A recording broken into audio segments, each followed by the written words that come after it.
இப்போ எங்கள் செல்லக்குட்டியை பாருங்கள், ரொம்ப வீடை தொடச்சோம், குளிர் அடிக்குதுன்னு வெளியே வந்து படுத்துருக்கு. பாருங்கள் பாருங்கள், இது கூட குளிர் அடிக்குதான், கொத்தி படுத்துக்கா. வீட்டுக்குள்ளே வாரியா? என்ன சொல்கிற? வா, வீட்டுக்குள்ளே வா, வாரியா?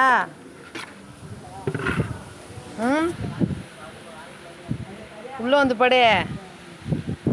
வீட்டை துடைக்க வேணாமா? அதுக்கு கோச்சுக்குருவ.